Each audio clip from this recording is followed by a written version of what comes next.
darkness, but will have the light of life.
ఒడ్డు చేరి నీ ఎదుట నిలిచినప్పుడు రక్షక ఒక ఆత్మనైనా తేక సిగ్గుపడి పోదునా ఒక ఆత్మనైనా నేను రక్షింపక యేసువా ఒక ఆత్మనైనా నేను రక్షింపక యేసువా వట్టి చేతులతో నిన్ను దర్శించుట తగునా వట్టి చేతులతో నిన్ను దర్శించుట తగునా. మహోన్నతుడ పరిశుద్ధుడ పరలోకపు తండ్రి, మీ బంగారు పాదం చెంతకు చిన్న మందగా వచ్చి ఉన్నాం. మత్తయి సువార్తను ధ్యానిస్తూ ఉన్నాం. శ్రేష్టమైన సువార్తను ధ్యానించుటకు మీరు చూపిన కృపను బట్టి పరమ తండ్రి, అద్భుతమైన జ్ఞానమును మీరు మాకు ఇవ్వాలని ఏర్పరిచిన ఈ దినమును బట్టి మీ కార్యములు మా ఎడల జరిగించండి. యేసయ్య, మా చేతులను పట్టుకొని నడిపించండి. మీరు మాకు కావాలి, మీ వాక్కులు మాకు కావాలి, మీ పరిచర్య మాకు కావాలి. అర్థమయ్యే రీతిలో ఆత్మతండ్రి బోధించండి. మా చిన్ని హృదయాలకు అంత ఆస్వాదించే మేధ లేకపోవచ్చు. మీరు ఇస్తే హృదయాంతరంగములోనికి విత్తింపబడతాయనే ఆశతో మీ బంగారు పాదంలో ముద్దుడి ప్రార్థిస్తున్నాం. ఈ చిన్ని ప్రార్థన మీ పాదము చెంతకు చేర్చుకొని వచ్చిన ప్రతి బిడ్డకు వరప్రసాదినిగా వాక్యంను ప్రసాదించమని యేసయ్య పరిశుద్ధ నామములో అతి వినయంతో వేడుకుంటున్నాం పరమ తండ్రి. Amen, amen. గడిచిన వారము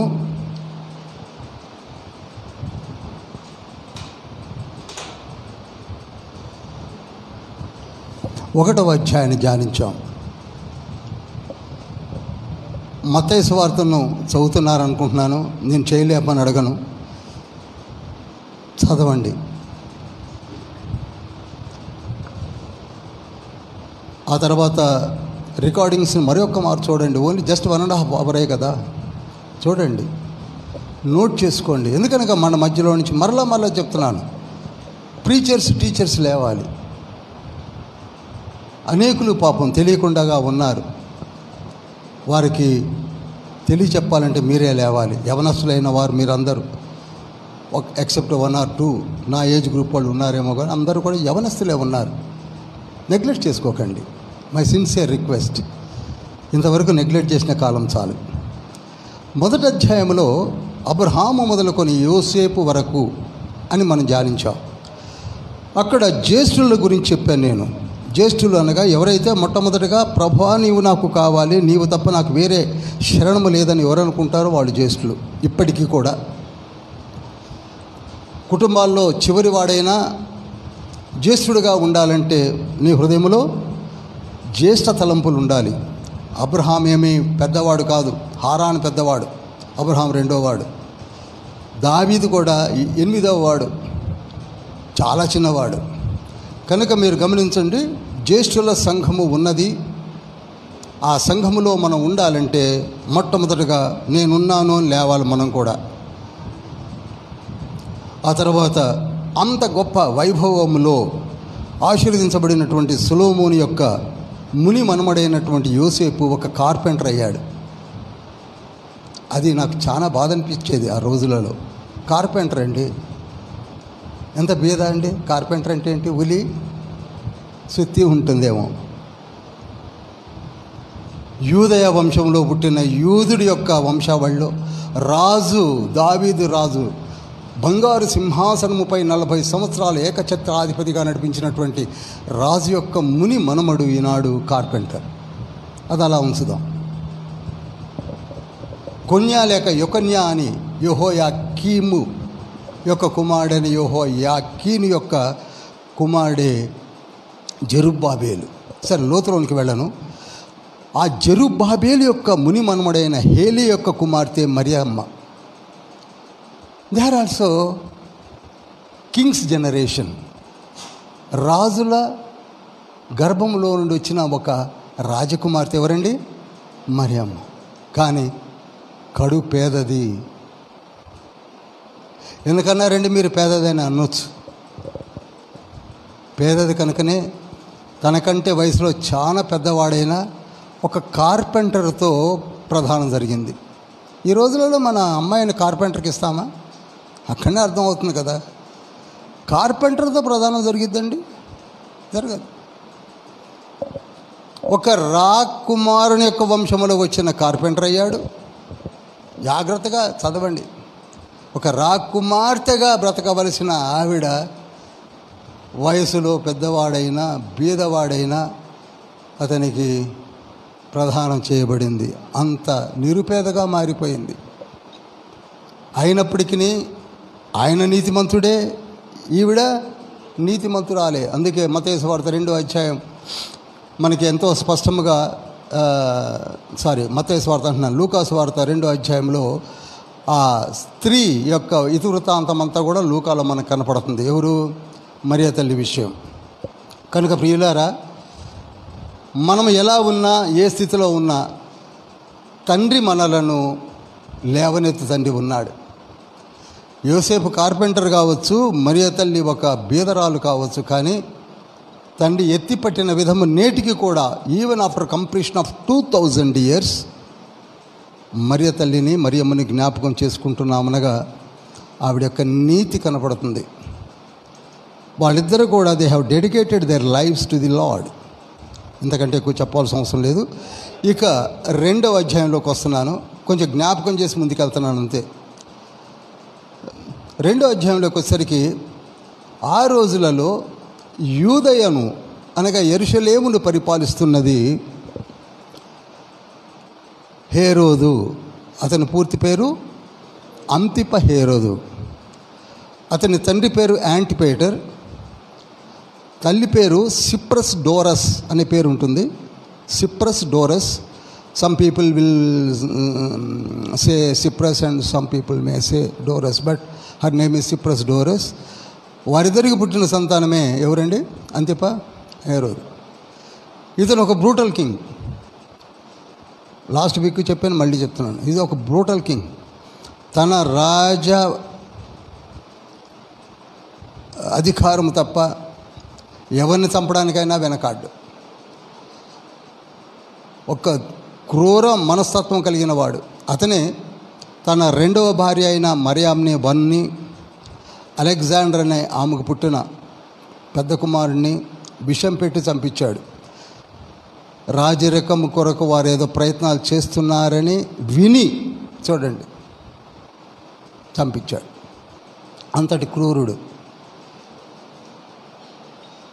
ఆ రోజులలో ఒకసారి చదువుతారా 2వ అధ్యాయం 1-2 వచనాలు.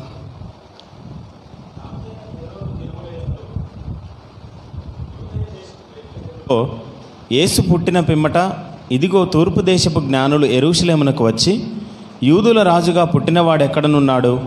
తూర్పు దిక్కున మేము ఆయన నక్షత్రము చూచి ఆయనను పూజింపవచ్చితమని చెప్పిరి. చాలండి. ఆ రోజులలో యెరూషలేమునకు రాజు ఎవరండి? హేరోదను ఉంది. అంతిప హేరోదని మీరు చెప్పాల్సి ఉంటుంది మీరు చెప్పేటప్పుడు. క్రిస్మస్లో సందేశాలకు మిమ్మల్ని పిలుస్తూ ఉంటారు పాస్టర్స్ని. అంతిప హేరోద్ అతను సామంతరాజు.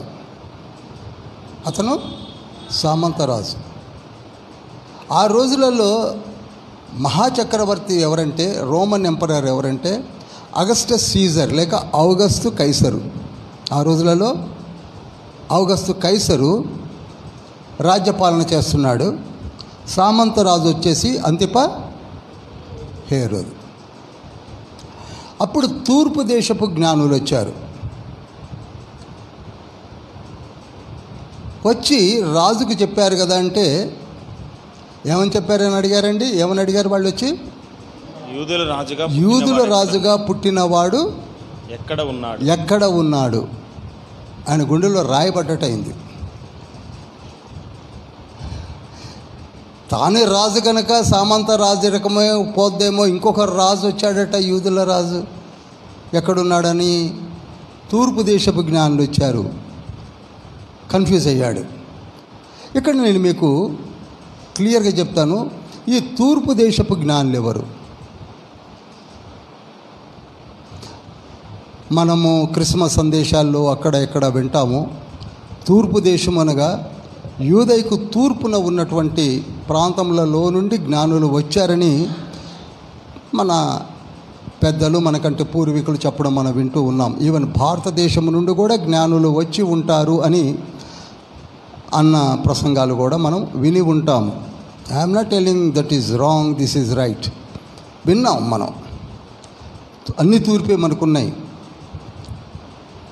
యూదయకు తూర్పులో ఉన్నది బాబిలోన్, ఏలాము దేశము, యుఏఈ, యునైటెడ్ అరబ్ ఎమిరేటీస్ తూర్పునే ఉన్నాయి. ఆఫ్ఘనిస్తాన్, కజకిస్తాన్, పాకిస్తాన్, ఇండియా ఇవన్నీ తూర్పునే ఉన్నాయి. కనుక తూర్పు నుంచి వచ్చి ఉండవచ్చు అనుకున్నారు. పోతే దీన్ని రీసెర్చ్ చేసినటువంటి స్కాలర్స్, జాగ్రత్తగా వినండి, రీసెర్చ్ చేసినటువంటి స్కాలర్స్ ఆ రోజులలో మిడివల్ డేస్లో, మధ్య కాలంలో ఎక్కువగా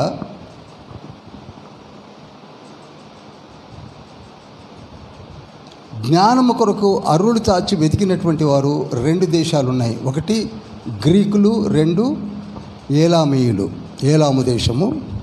ఒకటి గ్రీకు. చెప్పండి. ఒకటి గ్రీకులు, 2 ఏలాము. గ్రీకు గురించి తీసుకున్నట్లయితే మీకు బాగా తెలుసు. గ్రీకుల దేశము నుండి అలెగ్జాండర్ వచ్చాడు. అక్కడ తత్వజ్ఞానము గురించినటువంటి ఎన్నో బుక్స్ ఉన్నాయి. ఇప్పటికీ మనము ఎన్సైక్లోపీడియాస్ తిరిగేసిన, లైబ్రరీస్ తిరిగేసిన, ప్లాటోస్ థియాలజీ అని, సోక్రటీస్ థియాలజీ అని, అరిస్టాటిల్ థియాలజీ అని దొరుకుతాయి మనకి. గ్రీకుల కాలములో సోక్రటీస్, ప్లాటో, అరిస్టాటిల్, వారి శిష్యుడైనటువంటి ఫిలిప్ ఎవరో కాదు, అలెగ్జాండర్ తండ్రి, ఆ ఫిలిప్ యొక్క కుమారుడే అలెగ్జాండర్. వీళ్ళందరూ కూడా ఆ గ్రీకుల యొక్క జ్ఞానమును అలనాడు ప్రపంచంలో ఒక మంచి పేరు ప్రఖ్యాతులు సంపాదించిన జ్ఞానము. అర్థమవుతుంది కదండి. వాళ్ళు ఎక్కడ జ్ఞానం దొరుకుతుందా అని వెతికేవాళ్ళు. వాళ్ళకి ఆ ఆశ ఉంది, మనకే లేకుండా పోయింది. జ్ఞానం దొరుకుతుందంటే పరిగెత్తడమే. జ్ఞానం ఎవరైనా చెప్తున్నారంటే చాలు అక్కడ పోయి వెతుక్కునేవారు. ఎవరు? గ్రీకులు.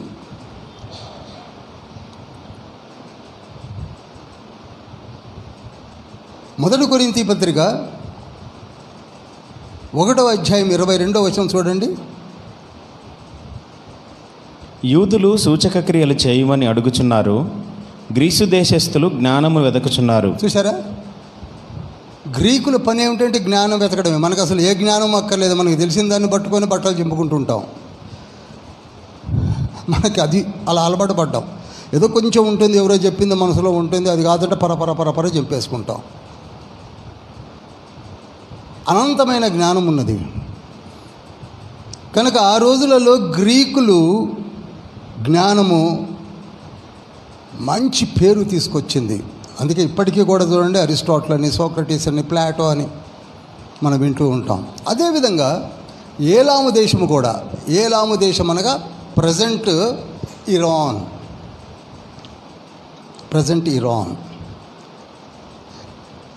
బబులోను దేశంని ఇరాక్ అంటారు, ఏలాము దేశమును ఇరాన్ అంటారు. అర్థమవుతుంది కదండి. బబులోను దేశమును ఇరాక్ అంటారు, ఏలాము దేశమును. గ్రీకుల్ని గ్రీకులే అన్నారు ఆనాటి నుంచి నేటి వరకు కూడా. గ్రీకు లేక గ్రీసు దేశము, గ్రీకు దేశము అన్నారు. No confusion at all. బబులోను పక్కనే ఉంటుంది ఏలాము దేశము. వీరి మధ్యలో ఒక హిద్దకేలు అనే నది ప్రవహిస్తూ ఉంటుంది. ఇరాక్కి ఇరాన్కి మధ్యలో హిద్దకేలు అనగా టైగ్రీస్ రివర్ ప్రవహిస్తూ ఉంటుంది. ఈ ఏలాము దేశము కూడా జ్ఞానములో రీసెర్చ్ స్కాలర్స్ ఉన్నారని చెప్పవచ్చు. ఎక్కువ తీసుకోను, ఎందుకనగా మళ్ళీ నేను మత్తయిలోకి రాలేను కనుక చెప్పవలసిన విధంగా చెప్పాలని ఆశపడుతున్నాను. ఏలాము దేశంలో ఒక శ్రేష్టమైన గ్రంథం ఉన్నది, ఉద్గ్రంథము. దాని పేరు జండ్ అవస్థ. జండ్ అవస్థ అందరు చెప్పండి. జండ్ అవస్థ. ఇది ఏ దేశంలోనిది? ఏలాము దేశము. ఏమంటే ఇంతకీ ఏలాము దేశం అంటే మనకు అర్థం కావట్లేదంటే ఎస్తేరు రాణి పరిపాలించిన దేశము. ఇంకా అర్థమైంది అనుకుంటా. ఏలాము దేశమునకు క్యాపిటల్ షూషన్ కోట. ఎస్తేరు రాణి ఆ దేశంలో చాలా కాలం వరకు యూదుల కొరకై ప్రయాసపడినటువంటి రాణి. అది ఏలాము దేశము. బాబిలోన్ డౌన్ఫాల్ తర్వాత ఏలాము దేశము నుండే మాదీయ ఫారసీక రాజులు పరిపాలించారు. నోట్ చేసుకోండి, మాదీయ ఫారసీక రాజులు ఎక్కడి నుంచి పరిపాలించారు? ఏలాము దేశం నుండే. నెహెమ్యా కూడా ఏలాము దేశం నుండే వచ్చి ప్రాకారములు కట్టాడు. అర్థమైంది అనుకుంటున్నాను.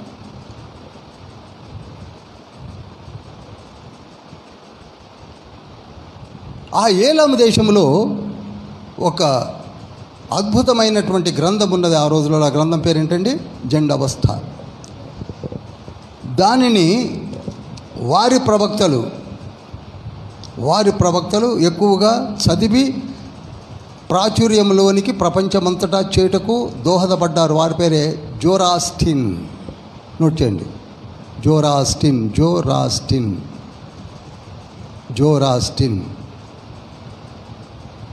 నెక్స్ట్ వీక్ అడిగితే పేర్లు ఏమైనా చెప్పగలుగుతారో లేదో డౌటే. జండ్ అవస్థ. ప్రవక్తల పేర్లు ఏంటండి? జోరాస్టిన్. నోరు తిరగకపోయినా నాలాగా ప్రాక్టీస్ చేయండి, ఏం చేద్దాం. ఆ తర్వాత ఆ ప్రాఫిట్స్ క్రింద అనగా సహాయకులుగా ఉన్నటువంటి గురువుల పేర్లు మాగాయిలు. మాగాయిలు అనగా ప్రీచర్స్. ఇప్పుడు మన దగ్గర కూడా చూసారా, ప్రవక్తల దగ్గర ప్రవక్తలు కాక, ప్రాఫిట్స్ కాక, అపోస్తులు కాక సువార్థికులు ఉన్నారు కదా. ఆ విధంగా వారికి కూడా ఆ రోజులలో మాగాయిలు ఉన్నారు. ఏమండి, ఆ జండ్ అవస్థ అనే గ్రంథములో ఒక నక్షత్రము ఉదయించి నక్షత్రము ద్వారా నడిపించబడే ఒక దైవ సంభూతుడు రాబోతున్నాడని చదివి వారు బయలుదేరి యెరూషలేమునకు వచ్చారు. ఇదండి స్టోరీ. హల్లెలూయా. ఎక్కడ వారు వీరు? ఏలాము వారిని రీసెర్చ్ స్కాలర్స్ అనౌన్స్ చేసిన విషయాన్ని మీకు చెప్తున్నాను. ఏలాము దేశం నుంచి బయలుదేరి వచ్చారు. వచ్చి హేరోద్ దగ్గరికి దిగారు. హేరోద్ దగ్గరికి వచ్చి అడుగుతున్నారు, బెత్లెహేములో ఒక రాజు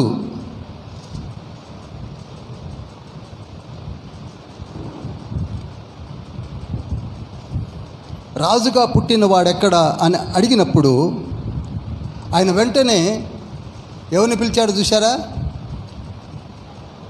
యాజకులను పిలిచాడు. అక్కడనే ఉంటుంది, మీరు బాగా చదివినట్లయితే. యాజకులను పిలిచాడు. ఆ తర్వాత జ్ఞానులను, శాస్త్రులను పిలిచాడు. 4వ వచనంలో ఉంటుంది.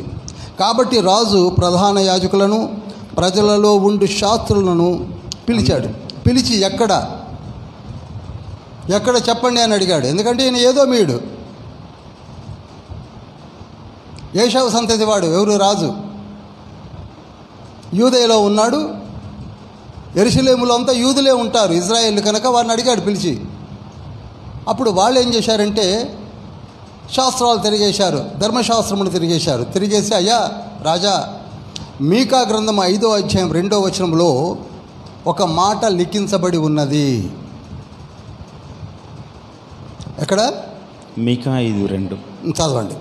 బెత్లెహేము ఎఫ్రాతా, యూదావారి కుటుంబములలో నీవు స్వల్ప గ్రామమైనను నా కొరకు ఇశ్రాయేలీయులను ఏలబోవు వాడు నీలో నుండి వచ్చును. పురాతన కాలం మొదలుకొని శాశ్వత కాలము ఆయన ప్రత్యక్షమగుచుండును. కనుక ఇక్కడ వెరీ క్లియర్గా ఆ మీకా ప్రవక్త రాసినటువంటి ఆ లేఖనాల్ని ఆ శాస్త్రులు, యాజకులు రాజుకు చెప్పారు. అంటే దీన్ని బట్టి ఏమర్థమవుతుంది? వారు ప్రవక్తల గ్రంథాన్ని చదువుతున్నారు మనలాగానే. మనం 39 పుస్తకాలు ఎలా చదువుతున్నామో అలానే వారు కూడా చదువుతున్నారు. కనుక ఏది ఎక్కడుందో వారికి బాగా తెలుసు. లేకపోతే మీకా గ్రంథాన్ని ఎలా రిఫర్ చేయగలిగారు వాళ్ళు? అంటే they are in search of Jesus. వెంటనే అయ్యా ఇది ప్రాఫెసీ, ప్రవచనము అని చెప్పిన వెంటనే రాజుగారు డీటెయిల్డ్గా ఆ జ్ఞానులను చూడండి. జ్ఞానులను 7వ వచనం చాలా ఇంపార్టెంట్, మీరు నోట్ చేసుకోండి. ఆ నక్షత్రము కనబడిన కాలము వారి చేత పరిష్కారంగా తెలుసుకొని. చాలు. ఎందుకు నేను చదివిస్తున్నానంటే ఈ కాలాన్ని వీళ్ళు ఎంక్వైరీ చేశారు. అసలు మీకు ఈ నక్షత్రం ఎప్పుడు కనపడింది? వారం క్రితమా, నెల క్రితమా, సంవత్సరం క్రితమా? చెప్పు అని అడిగాడు. అప్పుడు వారు చెప్పిన కాలమును బేరేజీ వేసుకుంటున్నాడు. యెరూషలేము నుండి ఏలాము దేశము నాట్ లెస్ దాన్ 1000+ కిలోమీటర్స్ ఉంటుంది. అది అంత ఈజీ కాదు. ఒంటెల మీద ప్రయాణం. జాగ్రత్తగా గమనించండి. వారి వస్తు కూడా కాస్ట్లీ వస్తువులు పట్టుకొని వస్తున్నారు. బంగారము చాలా కాస్ట్లీ, బోళము చాలా కాస్ట్లీ. చూసారా? ఈ కాస్ట్లీ వస్తువులు తీసుకున్న అగరు చాలా కాస్ట్లీ, సాంబ్రాణి చాలా కాస్ట్లీ. అంత కాస్ట్లీ ఒంటెల మీద తీసుకొని ఏదో ఒక్కరు వచ్చారు, మనం ఏదో 3 పెట్టెలు తెచ్చారు, కనుక 3 వచ్చారు, మనం చాలా చెప్పుకుంటుంటాం. ఇదని ఇంటర్ప్రిటేషనే. I don't think it's harmful. 3 వచ్చారన్నా, 1 వచ్చారన్నా, 2 వచ్చారన్నా, ఒకరికంటే ఎక్కువనే అర్థమవుతుంది జ్ఞానులు కనుక. దాని మీద ఇక చెలరేగిపోయి ఎలా చెప్పుకున్నా తప్పేం లేదేమో, కానీ వారు మాత్రము ఎక్కువగానే వచ్చారు. ఎందుకని? వారు కాస్ట్లీ సరుకుతో వస్తున్నారు ఒంటెల పైన. ఇంతకీ రాజు అక్కడ ఉన్నటువంటి తన క్రూ మెంబర్స్ అంతా క్యాలిక్యులేషన్ చేస్తే వారు 2 years పట్టింది రావడానికి. ఎన్ని సంవత్సరాలు పట్టిందండి? 2 years. అదేంటండి మీరు 2 years అని ఎలా చెప్పగలరు అనగా, రాజు అందుకే 2 సంవత్సరాల లోపు పిల్లని చంపమన్నాడు. అర్థమైందండి? యేసయ్యను పుట్టిన వెంటనే పొత్తిగుడ్డలతో చుట్టి ఆ మేంజర్లో లేక పశువుల తొట్టిలో పెట్టిన వెంటనే వీళ్ళు రాలా. వచ్చి ఉంటే 2 సంవత్సరాలు ఎందుకు?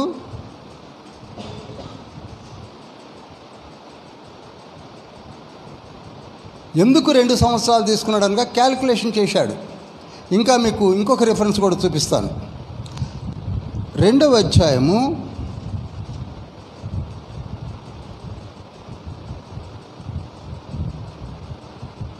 16వ వచనం చదివితే, జ్ఞానులు తన్ను అపహసించిరని హేరోదు గ్రహించి బహు ఆగ్రహము తెచ్చుకొని తాను జ్ఞానుల వలన వివరముగా తెలుసుకున్న కాలమును బట్టి, ఆగిపోదాం, వివరంగా తెలుసుకున్న కాలమును బట్టి ఒక అంగీకారానికి వచ్చాడు. 2 years లోపును చంపాలని. అర్థమైంది కదండి? అందరికి అర్థం కావాలి. మరి అర్థం కాకపోతే మళ్ళీ అడిగితే మళ్ళీ చెప్తుంటాను. ఎందుకంటే నేను ముఖ్యమైన విషయాలనే ఎక్కువగా స్ట్రెస్ చేసి చెప్తున్నాను. తర్వాత స్వార్థలు మీరు అవలేలు చదువుకోవచ్చు. స్వస్థతలు కావచ్చు, అద్భుతాలు కావచ్చు, దెయ్యాలు వెళ్ళగొట్టడం కావచ్చు, పారబుల్స్ కావచ్చు, అవన్నీ మీకు పిండి కొట్టినట్టుగా మీకు తెలుసు. ఇవి ముఖ్యం. చాలా వరకు రాంగ్ ఇంటర్ప్రిటేషన్ జరుగుతుంది ఇక్కడనే. యేసయ్య పుట్టింది బెత్లెహేములో. పక్కా రికార్డెడ్ ఎవిడెన్స్ బెత్లెహేములోనే పుట్టాడు, ఔగస్తు పరిపాలనలో.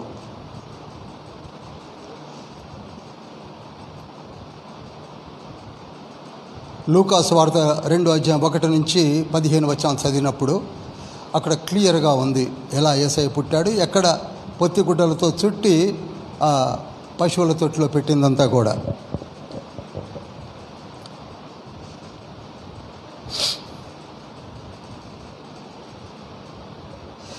ఇంతకీ వీరికి దారి చూపించింది ఎవరట? జ్ఞానులకు ఒక నక్షత్రము. మత్తయి సువార్త 2వ అధ్యాయం 9వ వచనంలో ఉంటుంది. ఒక నక్షత్రం ఎలా దారి చూపించగలదు చెప్పండి?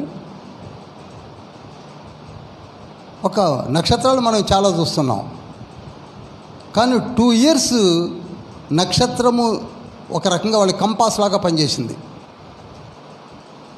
జీపీఎస్ అంటే మనం ఈ రోజులలో కార్లలో, మోటార్ సైకిళ్ళకి గూగుల్ మ్యాప్స్ పెట్టుకొని మనం డ్రైవ్ చేస్తున్నాం. ఆ విధంగా వాళ్ళకి జీపీఎస్గా పనిచేసింది ఎవరు? నక్షత్రం. నక్షత్రము మూమెంట్ను బట్టి వచ్చామని హేరోదు చెప్పారు. చాలా జాగ్రత్తగా వినండి. ఆ నక్షత్రము వీరిని 2 years నడిపించింది. నక్షత్రముల గురించి ఇప్పుడు నేను చెప్పాలంటే ఇట్ టేక్స్ మచ్ టైం. దేవుడు నక్షత్రములను వాడుకుంటున్నాడు. హెబ్రీ పత్రికలో కూడా ఉంది. 1వ అధ్యాయము 8, 9, 10 వచనాల్లో ఆయన దూతలను వాయువులుగాను వాడుకుంటున్నాడు. అదేవిధంగా నక్షత్రాలుగా చేసి వాడుకుంటున్నాడు. దూతలలో నక్షత్రాలు కూడా ర్యాంకుడు దూతలని నక్షత్రాలని పిలవడం జరిగింది. ప్రకటన గ్రంథము 9వ అధ్యాయం 1వ వచనంలో ఆకాశం నుండి ఒక నక్షత్రము రాలుట చూచితిని. ఆ నక్షత్రం ఎవరో కాదు, దూత. అతనికి ఒక తాళం చెవి ఇవ్వడం కూడా కనపడింది. చదవనక్కర్లేదండి, తాళం చెవి కూడా ఉంది. ఒక నక్షత్రము నీటి బుగ్గలపై పోయుట, నీరు మాచిపత్రి అవ్వడం, నీరు చేదైపోవడం కూడా చూస్తాం మనం 8వ అధ్యాయంలో. 8వ అధ్యాయం 7, 8, 9 వచనాల్లో. అనగా నక్షత్రములు ఎవరండి ఇప్పుడు చెప్పండి? ర్యాంకుడు దూతలు. లూసిఫర్ కూడా తేజ నక్షత్రమే. యెషయా గ్రంథము 14వ అధ్యాయం 12వ వచనంలో ఉంటుంది. అటువంటి నక్షత్రమే ఈ జ్ఞానులకు దారి చూపడానికి తండ్రి వాడుకున్నాడు. అవసరమైతే నక్షత్రాన్ని తండ్రి దింపి యుద్ధం కూడా చేయించగలడు. న్యాయాధిపతుల గ్రంథం 5వ అధ్యాయం 20వ వచనంలో ఉంటుంది.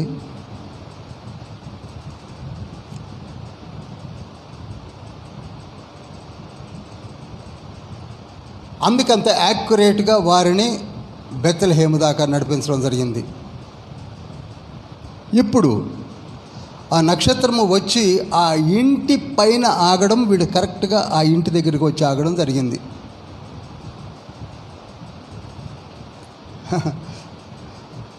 మన గూగుల్ మ్యాప్స్ కూడా ఒక్కోసారి ఎటేటో తిప్పి తిప్పి తిప్పి తిప్పి సముద్రంలోకి చెరువులోకి తీసుకెళ్ళినవి కూడా ఉన్నాయి.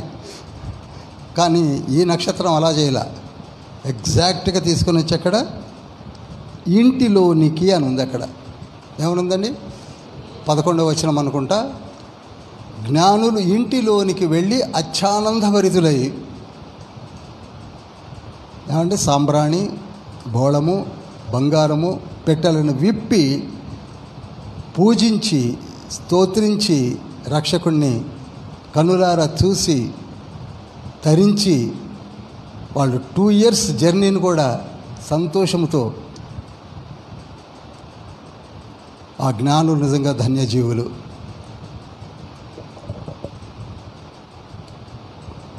వాగ్దాన పుత్రుని చూడమండి. వాగ్దాన పుత్రుడు యేసయ్య 4000 సంవత్సరాల్లో పుడతాడు పుడతాడు పుడతాడని ఎదురు చూసినటువంటి ఆ వాగ్దాన పుత్రుడే యేసయ్య. ఆ వాగ్దాన పుత్రుని చూసింది ఎవరు? జ్ఞానులు.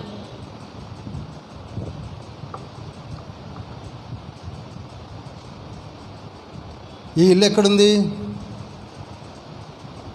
చెప్పాలి? బెత్లెహేంలోనే ఉంది, డౌట్ ఏం లేదు. అయితే ఇక్కడ ఒక విషయాన్ని మీకు చెప్పి ముందుకెళ్తాను.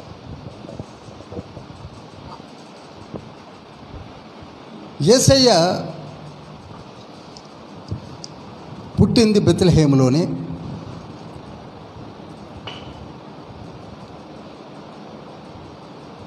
అగస్టస్ సీజర్ అనగా ఔగస్తు కైసరు ఒక ఆర్డర్ పాస్ ఆన్ చేశాడు. ఏమిటనగా, అందరూ వచ్చి ప్రజా సంఖ్యలో మీ పేర్లు నమోదు చేసుకొనవలెను అని.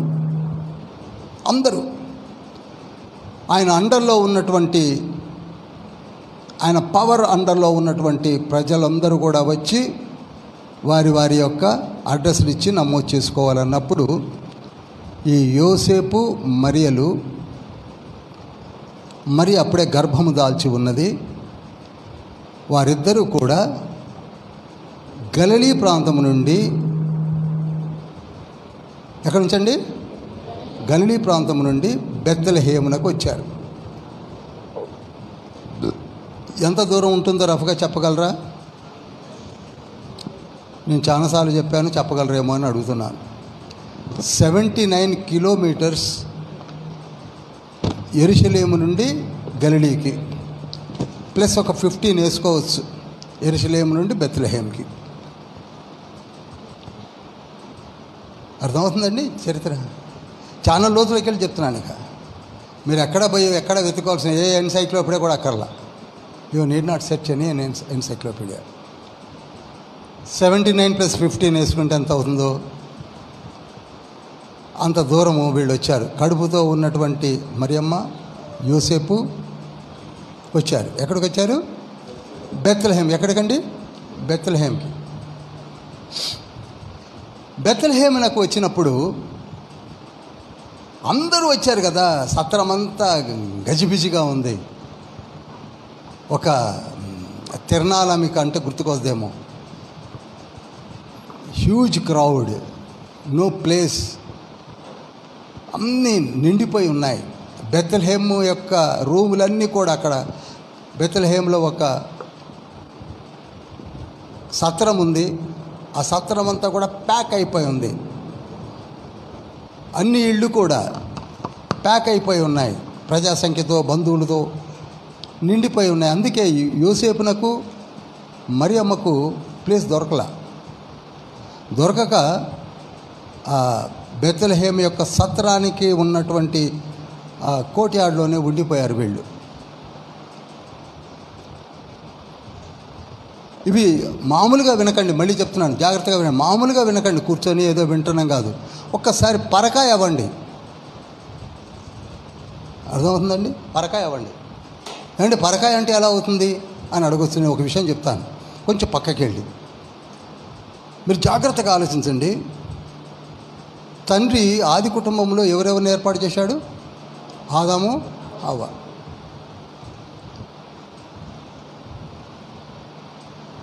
హవ్వ కన్సీవ్ అయింది. హవ్వకేమొచ్చింది? గర్భం దాల్చింది. గర్భం దాల్చినప్పుడు అది కొత్త వాళ్ళకి. అసలు అది గర్భమో కాదో తెలియదు. పొట్ట ఉబ్బుతుంది. నెల నెల చూస్తుంటే ఏమవుతుంది? పొట్ట ఉబ్బుకుంటూ వస్తుంది. ఆదాం కన్ఫ్యూజ్ అవుతున్నాడు. ఇది ఏది తింటే అది కక్కుంటుంది అమ్మాయి అవ్వ. అర్థమవుతుందండి? నేను చెప్పింది, నేను పరకాయ చేస్తే ఎలా ఉంటుందో చెప్తున్నాను మీకు. కాళ్ళు చేతులు ఉబ్బుతున్నాయి, ముఖం ఉబ్బిపోతుంది, మనిషి రూపం మారిపోతుంది. అందమైనటువంటి అవ్వ ఏంటి పరిస్థితులన్నీ మారిపోయి ఏది పడితే బొలక బొలక కక్కుంటుంది. ఎవరైనా అడుగుదాం విడితే తప్ప ఎవరు లేరు. పరిస్థితి చాలా దారుణంగా ఉంది. హాస్పిటల్స్ ఉన్నాయా? కార్పొరేట్ హాస్పిటల్స్ లేవు. ఏం చేయాలో తెలియదు. ఆ సిచ్యువేషన్లో హవ్వ ప్రసవించిందా లేదా? ప్రసవించినప్పుడు పెద్ద ప్రేవు బేబీతోటి బయటకు వస్తుంది. ప్రతి స్త్రీకి ఒక ఫీడ్ చేసే ప్రేవు బయటకు వస్తుంది. దాన్ని ఎవరు కత్తిరించాలి? అసలు ఏమీ తెలియదు. ఆదాం పిచ్చోడైపోతున్నాడు. సిచ్యువేషన్ ఒకసారి ఆలోచించండి, మీకు అర్థమవుతుంది. ఏదో 4వ అధ్యాయం 1వ వచనంలో ప్రభువా నీవు నాకు ఒక కుమారుని ఇచ్చితివి కనుక అని ప్రార్థన చేసిందని వెళ్ళిపోతాం ముందుకి. ఏంటది? దాని వెనక ఎంత స్టోరీ ఉంది. ఎవరు కత్తిరించారు? మళ్ళీ ఆ ప్రేవు ఎలా ఆవిడలోనికి వెళ్ళింది? ఆవిడకి ఎవరు ఉప్పు రాశారు?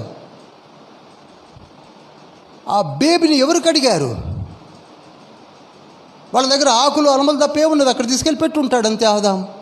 అంతకంటే ఏం చేయగలడు? చదివేటప్పుడు జాగ్రత్తగా చదవండి.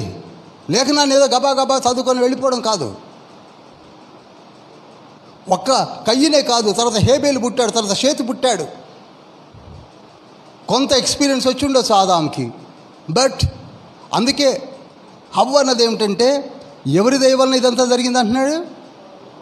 యెహోవా దయ. అంటే ఇదంతా కూడా వారికి తెలియకుండానే ఆ కట్ చేయడం కానీ, ఆ తెగిపోవడం కానీ, మళ్ళీ ఆవిడికి వెనక్కి వెళ్ళిపోవడం కానీ, ఆ బేబీ వచ్చి ఉండడం కానీ, ఇదంతా కూడా మరి యెహెజ్కేలు గ్రంథము 16వ అధ్యాయం 4, 5, 6, 7, 8, 9, 10 ఉంటుంది చూడండి. తర్వాత నువ్వు జన్మించినప్పుడు నీకు ఉప్పు రాయకపోతుంది, నేను కడగకపోతుంది, అదంతా నేనే చూసుకున్నానని చెప్తున్నాడు అక్కడ.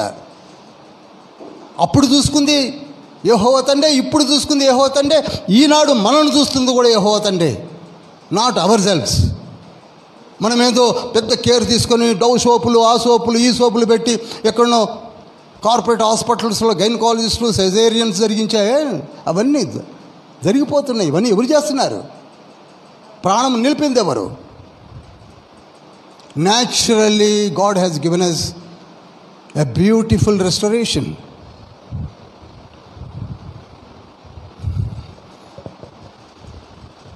అందుకే అక్కడ లేఖనాలు మనం స్పష్టంగా చూడాలి. యేసుక్రీస్తు ప్రభువారు పుట్టినప్పుడు సత్రం ఏమైపోయిందండి? చెప్పరు? ప్యాక్ అయిపోయింది, నిండిపోయి ఉన్నది. ఆ సత్రం ఎవరిదో తెలుసా? నోట్ చేసుకోండి. గెరూతు కింహము. గెరూతు. అందరు రిపీట్ చేసి చెప్పగలరా? సత్రం పేరు.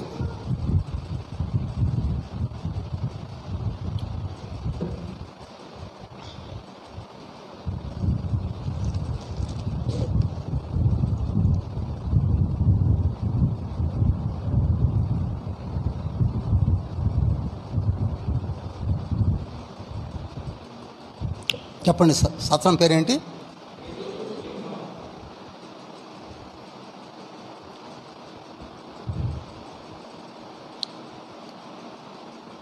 ఈ కింహము అనే వ్యక్తి ఆ సత్రాన్ని కట్టించాడు. ఎవరైనా కట్టించింది? కింహము అనే వ్యక్తి.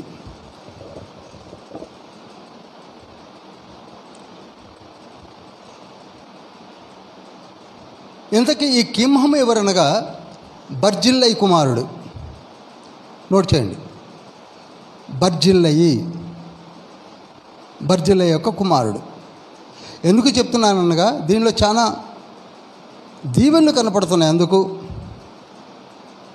ఈ బర్జిల్లై ఎవరండి అంటే దావీదునకు అబ్షాలోము దావీదును తరుముతున్నప్పుడు చంపడానికి, అబ్షాలోము ఎవరు? సొంత కొడుకే. అబ్షాలోము తరుముతున్నప్పుడు దావీదు మరల అరణ్యం పాలయ్యాడు. అప్పుడు అతనికి ఆహారం సప్లై చేసింది ఎవరండి? బర్జిల్లై. నేను ఎక్కువ లోతులోనికి వెళ్ళి చెప్పట్లేదు, కన్ఫ్యూజ్ అవుతారని. ఎవరు సప్లై చేశారు? బర్జిల్లై. బర్జిల్లై వయసు 80 సంవత్సరాలు. ఎంతండి? ఎన్ని సంవత్సరాలు? ఇప్పుడు నా వయసు దాదాపు ఇన్సూరెన్స్ 80కి వచ్చింది అనుకోండి. 80 ఏళ్ల వయసులో మనుషులు ఎట్టుంటారు? ఎవడెక్కడ పోతే నాకెందుకమ్మా అని ఉంటారు. కానీ ఆయన అలా లేడు. బర్జిల్లై అట్ ద ఏజ్ ఆఫ్ 80 దావీదు రాజు కొడుకు చేత తరమబడ్డాడని అరణ్యం పాలయ్యాడు. తను తన పరివారం అంతా కూడా అరణ్య పాలయ్యారని మంచి భోజనాన్ని సిద్ధపరిచి వారికి కావలసిన రీతిలో ఆదుకున్నవాడు ఎవరండి? బర్జిల్లై. ఈనాడు మనం ఆ పని చేస్తున్నామా?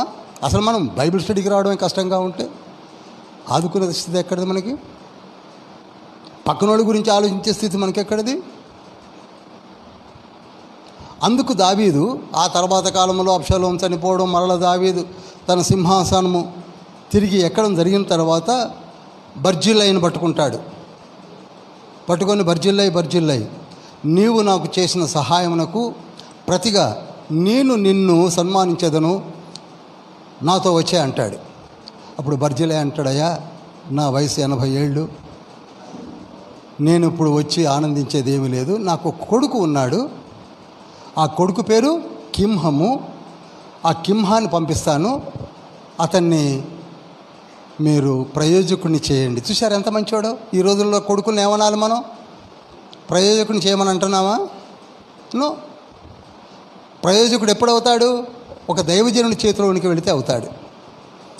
అది బర్జిల్లై కనిపెట్టాడు కనుకనే, కనుక్కున్నాడు కనుకనే దావీదుకి ఇవ్వడానికి ఇష్టపడ్డాడు. కింహము దావీదుతో వచ్చేశాడు. ఇప్పుడు దావీదు ఏం చేశాడంటే తనకున్న అతి శ్రేష్టమైనటువంటి పురము, పట్టణము అదేమిటనగా బెత్లెహేము. అదేంటండి? బెత్లెహేమును కింహానికి రాసి రిజిస్ట్రేషన్ చేశాడు.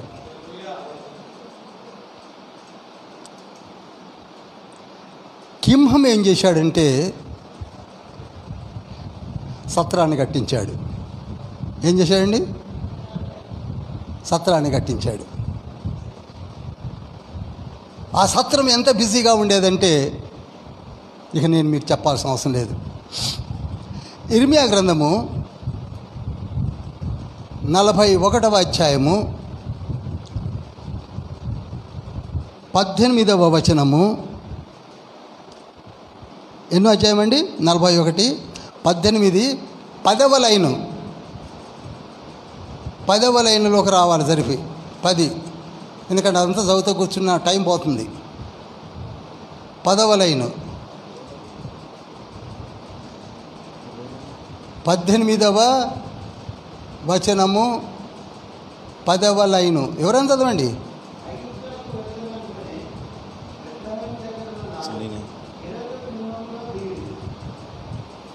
మళ్ళీ పెద్దగా వారు కల్దీయులకు భయపడి ఐగుప్తునకు వెళ్ళుదమనుకొని బెత్లెహేము దగ్గరనున్న గెరూతు కింహములో దిగిరి. అదిగో గెరూతు కింహం అనే సత్రంలో దిగారు. సరే, ఆ స్టోరీ అంతా మీరు 48వ అధ్యాయం చదివితే మీకు అర్థమవుతుంది. ఆ రోజులలో ఒక పెద్ద సత్రం. ఇంతకీ దావీదుకు ఈ బెత్లెహేము ఎలా వచ్చింది చెప్పగలరా? యెషయి దావీదుకి ఇచ్చాడు. దావీదు తండ్రి పేరు ఏం పేరండి? యెషయికి ఎవరి ద్వారా వచ్చింది? ఓబేదేము నుంచి వచ్చింది. ఓబేదేముకి ఎవరిచ్చారు? చెప్పరేమండి? రూత్ హస్బెండ్ ఎవరు? బోయేజ్ ఇచ్చాడు. బోయేజ్కి ఎవరిచ్చారు? షల్మాన్ ఇచ్చాడు. కనుక షల్మాన్ యొక్క రిజిస్టర్డ్ ల్యాండ్ అయినటువంటి ఆ బెత్లెహేమును ఇప్పుడు ఎవరు పాలైంది? ఇది బైబిల్ స్టూడెంట్స్ వెళ్ళవలసిన విధము. హల్లెలూయా. ఏదో చదువుకొని ఒక్క ముక్క తీసుకొని బెత్లెహేము అంటే కుదరదు. మీరు ఈ విధంగా బోధించడం మొదలు పెట్టాలని తండ్రి యొక్క కోరిక. అందుకే మత్తయి సువార్తలో ఇవన్నీ ఉన్నాయి. షల్మాను రాహబునందు, బోయజు రూతునందు, ఓబేదేముకు పుట్టినవాడు, యెషయికి పుట్టినవాడు దావీదు. కనుక దావీదునకు వచ్చినటువంటి ఆ స్వాస్థ్యమును ఎవరికి ఇచ్చాడు? ఇప్పుడు కింహానికి ఇచ్చాడు. కింహం ఏం చేశాడు? ఒక చక్కటి కట్టాడు. ఇప్పుడు చూడండి, ఒక మంచి పని చేస్తే తండ్రి దీవించే విధం చెప్తున్నాను నేను.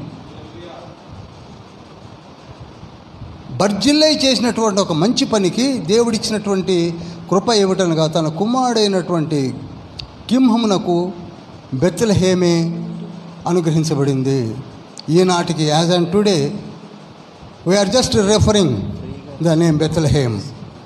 బెత్లెహేమా ఎఫ్రాతా అని అల్పమైన గ్రామాన్ని ఎంచుకునవద్దు. నీలో నుండి ఎవరు వస్తున్నారు?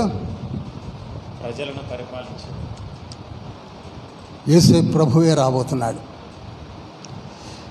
పోతే అక్కడ ప్రసవము జరిగింది.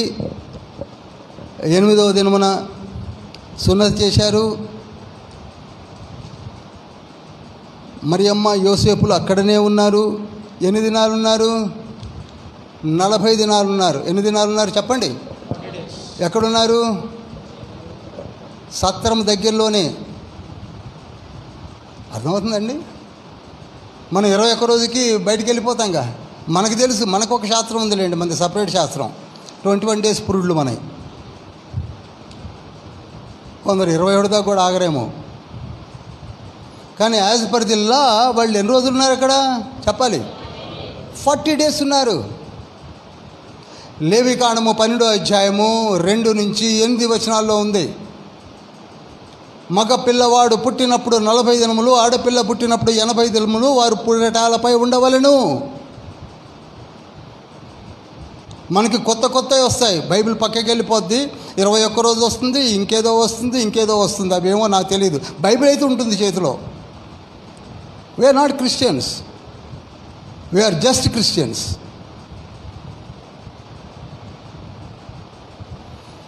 నలభై దినములైన తర్వాత 40 డేస్ కావడంతో గాడిదనెక్కి గలిలీకి వెళ్ళిపోలా. ఎక్కడికి వెళ్ళారు? పరిశుద్ధాలయంకు వెళ్ళారు. ఎక్కడికి వెళ్ళారండి? లూకాసు వార్త 2వ అధ్యాయము 21, 22 వచనాలు. 20 నుంచి చదివితే ఇంకా మంచిది. అంతటా ఆ గొర్రెల కాపరులు తమతో చెప్పబడినట్టుగా తాము విన్న వాటిని కన్నవాటిని గూర్చి దేవుని మహిమపరచుచు స్తోత్రము చేయుచు తిరిగి వెళ్ళిరి. ఆ శిశువునకు సున్నతి చేయవలసిన 8వ దినం వచ్చినప్పుడు గర్భమంద ఆయన పడక మునుపు దేవదూత చేత పెట్టబడిన యేసు అను పేరు వారు ఆయనకు పెట్టిరి. మోషే ధర్మశాస్త్రము చొప్పున వారు తమ్మును శుద్ధి చేసుకున్న దినములు గడిచినప్పుడు, చూడండి, మోషే ధర్మశాస్త్ర ప్రకారముగా శుద్ధి చేసుకున్న దినములు గడిచినప్పుడు అనగా ఎన్ని రోజులు? 40 డేస్. చెప్పండి, అందరూ చెప్పాలి. 21 పాటించకండి దయచేసి, మీకు దండం పెడతాను. చెప్పండి ప్లీజ్, అడగండి స్ట్రైట్గా. ఆర్ యూ క్రిస్టియన్ అని అడిగి ఎక్కడి నుంచి వచ్చింది బాబు అని అడగండి. మనం కూడా మేమే వెళ్తున్నాం, పాస్టర్స్ వెళ్తున్నారు. మేమంటే నన్ను కలపకండి, నేనైతే వెళ్ళను. వెళుతున్నారు, వెళ్ళి ప్రార్థన కూడా చేస్తున్నారు ప్రభువా అని. ఎందుకు చేస్తున్నారో నాకు తెలియదు. No, it's not correct. మనము రీసెర్చ్ స్కాలర్స్ అంటాను నేను. మీరందరూ research scholars, not just students. We are making research. ఏదో అందరితో నలుగురితో పాటు అని ఏదో సాధనలు చెప్పుకొని తిరగడం కాదు. బైబిల్ చెప్తుందండి, బైబిల్ చెప్తుంది. మత్తయి సువార్త 5వ అధ్యాయం 17వ వచనంలో ఏమని ఉంటుంది?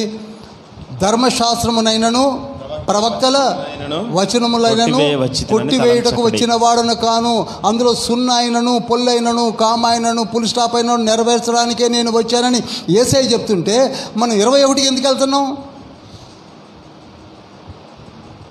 ఏం చదువుతున్నాం?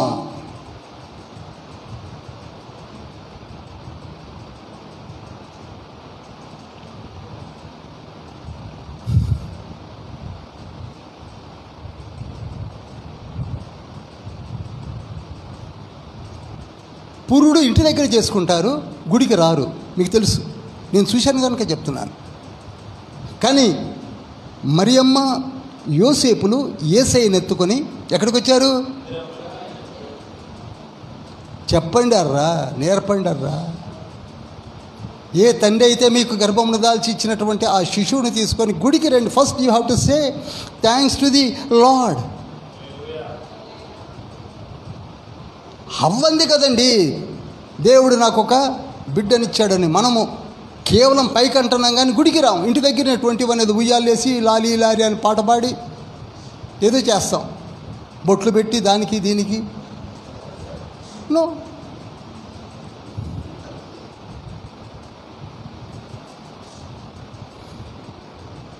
అక్కడ అద్భుతమైన రీతిలో, ఇంకా ఎక్కువ లోతులోనికి వెళ్ళను, పరిశుద్ధాలయంలో ప్రభువుని దేవాలయంలో అందరికీ చూపించి, అందుకే అక్కడ సిమియోను ఏమన్నాడు? నేను వెలుగును రక్షణను చూశానని చెప్పి ప్రొఫెసర్ చేశాడు. 29వ వచనంలో 2:29లో జాగ్రత్తగా వినండి. 36వ వచనంలో ఏమని ఉంటుంది? 2:36లో, లూకా 2:36లో అన్న అనే ఒక స్త్రీ కనపడుతుంది. అవునండి, 2:36లో ఉంది కదా. ఆవిడెవరు? మరియు ఆషేరు గోత్రికురాలను పనుయేలు కుమార్తెయునైన అన్న అని ఒక ప్రవక్తి ఉండే. చాలండి. ఆవిడెవరు? ఎక్కడుంది? ఆలయంలో ఉంది. ఎక్కడుంది? ఆవిడ ఏజ్ ఎంత ఉంటుంది? 80+. సరే, ఎక్కువ నేను క్యాలిక్యులేషన్ చేసి చెప్పను. ఈ రోజులలో ఎలా ఉంది? అసలు స్త్రీలు బోధించడానికి వీల్లేదు. చూసారా? స్త్రీలు మొన్ననే చెప్పాను, ఇది పాప అన్నప్రాసనకి చెప్పాను మెసేజ్, ఎంతమందికి అర్థమైందో. ఈ అన్న అనే ప్రవక్తను ఎక్కడున్నది? ఒక ప్రవక్త ఉన్నాడు, అతని పేరు సిమియోను. ఇంకొక ప్రవక్తని ఉన్నది, ఆవిడ పేరు అన్న. ఎక్కడుంటుంది? ఆలయంలోనే ఉంటుంది. వచ్చే పోయే వారికి ఆవిడ ప్రవక్తని కనుక, ప్రవక్తని కాముగా ఉండదు. ప్రవక్తని అనగా దేవుని నుండి పొందుకున్న విషయములను వచ్చు సంఘమునకు చెప్పే ఒక గొప్ప ధన్యత కలిగినటువంటి ఒక స్త్రీమూర్తి. ఆవిడ పేరు అన్న. స్త్రీల మైత్రిలో చెప్పుకోండి స్త్రీలారా. ఈరోజు వచ్చేసి ప్రవక్తని అక్కడ చెప్తుంటే, యేసయ్య పుట్టినప్పటికే ఉన్న ప్రవక్తని ఉంటే సరేలే.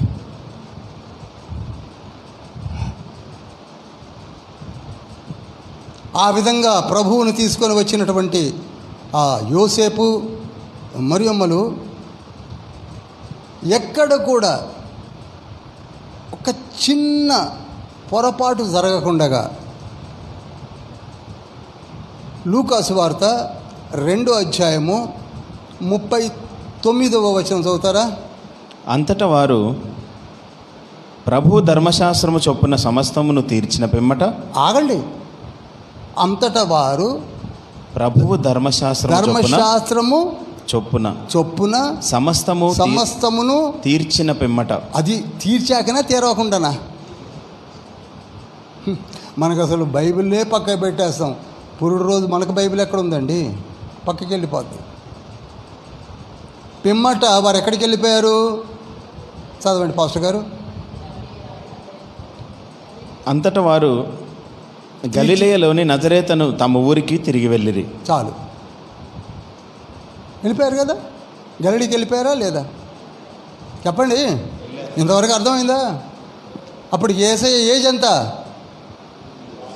ఇంతసేపు చెప్పా కదా, నీ గొంతు పోయిందాక. 40 రోజులు అనండి అమ్మా. ఎన్ని రోజులు? కానీ జ్ఞానులు వచ్చే నాటికి 40 రోజులు కాదు, ఎన్ని సంవత్సరాలు? అనగా వీరు గలిలీలోనికి వెళ్ళిన తర్వాత యేసయ్యకి 2 సంవత్సరాల వయసు వచ్చిన తర్వాత వీరు మరలా బెత్లెహేమ్కి వచ్చారు. ఒకసారి గట్టిగా చప్పట్లు కొట్టండి.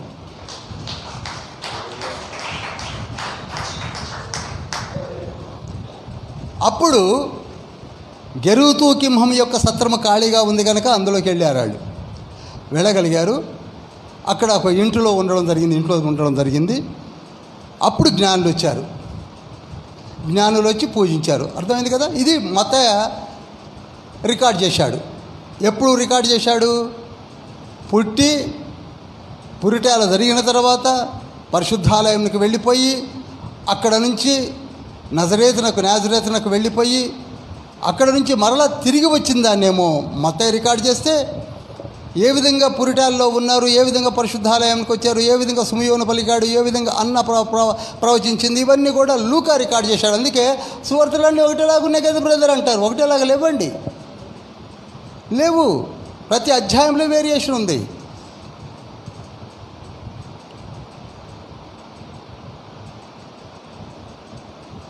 కనుక జ్ఞానులు సంతసించి పూజించి అర్పించి తిరిగి వెళ్ళిపోయిన తర్వాత వారు తిరిగి రాలేదు, నాకు చెప్పమని చెప్తే చెప్పకుండా వెళ్ళిపోయారని హేరోదునకు బహు కోపం వచ్చి ఏం చేశాడంటే 2 సంవత్సరాల వయసు కలిగినటువంటి పసిపిల్లల్ని చంపేయమన్నాడు. జీవోపాసం చేశాడు. ఎందుకని? అతను రాజు అని ప్రాఫెసీ ఉంది కనుక, ఆ ప్రవచనం నెరవేరుతుంది కనుక చంపేసేయకూడవలేదనుకున్నాడు.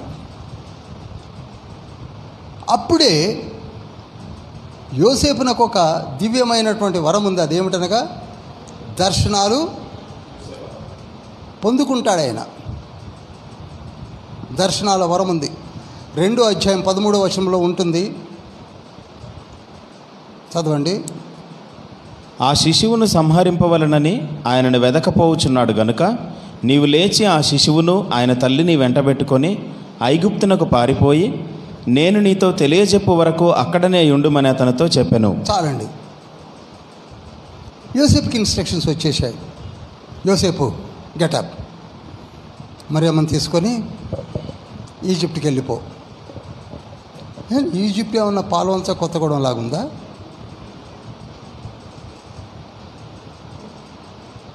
$400 కిలోమీటర్స్ అండి, 250 మైల్స్.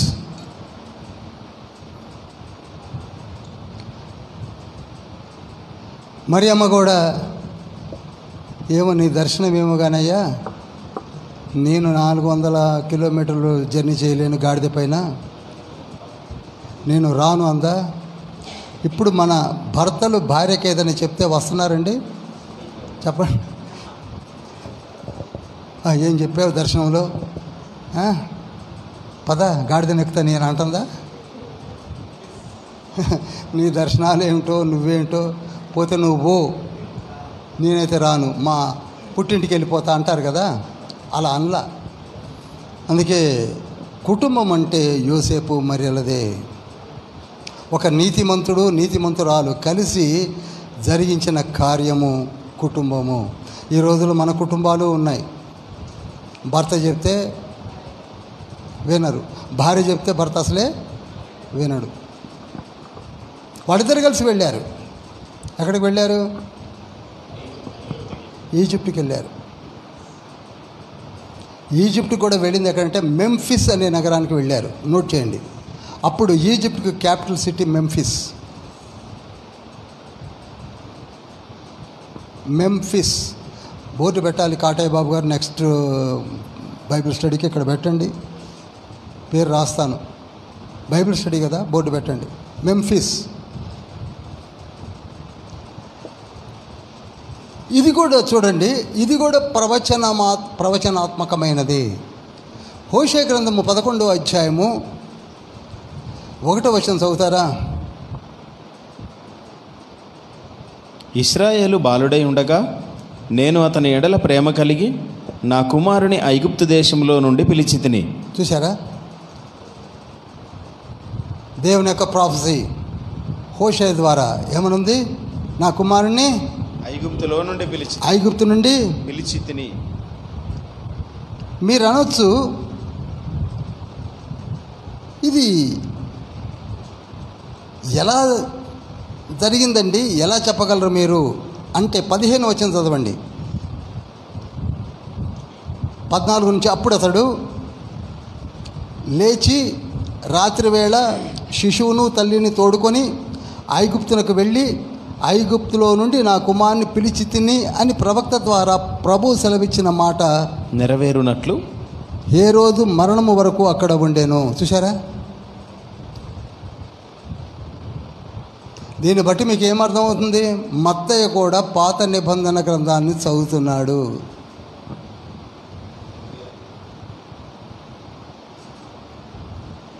చదవందల్లా మనమే. మీరు మత్తయి గ్రంథాన్ని 28 అధ్యాయాలు బాగా చదివితే ఆయన ఎన్నో రిఫర్ చేశాడు. ఈజ్ అ ట్యాక్స్ కలెక్టర్, ధనవంతుడు. నేను మరలా మీకు బాధపడకండి, ఎంత చదివితే అంత జ్ఞానము. జ్ఞానం సంగతి నుంచి బ్లెస్సింగ్స్. దీవెనలు మామూలుగా ఉండవండి. బైబిల్ చదివేవారి దీవెనలు మామూలుగా ఉండవు. అద్భుతమైన బ్లెస్సింగ్స్ ఉంటాయి. టన్స్ ఆఫ్ బ్లెస్సింగ్స్ ఉంటాయి. మామూలు బ్లెస్సింగ్స్ కాదు.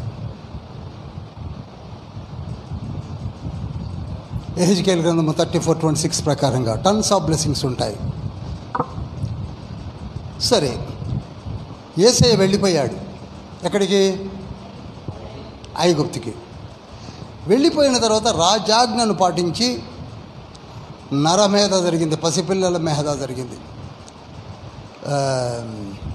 2 సంవత్సరాల లోపు పిల్లలందరినీ చంపి పారేశారు. ఇది కూడా పరకాయ చేసి చదవాలి. ఏదో చంపేశాడు. ఎక్కడ పాకిస్తాన్ ఇండియాకు వారు జరుగుతుందట, మనకేం కాదు కదా, మనం బాగానే మంచిగా తిన్నాం పడుకున్నాం అని అనుకుంటున్న పరిస్థితులు ఉండకూడదు. అక్కడ 2 years లోపు పిల్లలు చనిపోతే ఆ తల్లులు తండ్రులు ఎలా ఉంటుందో ఆలోచించండి.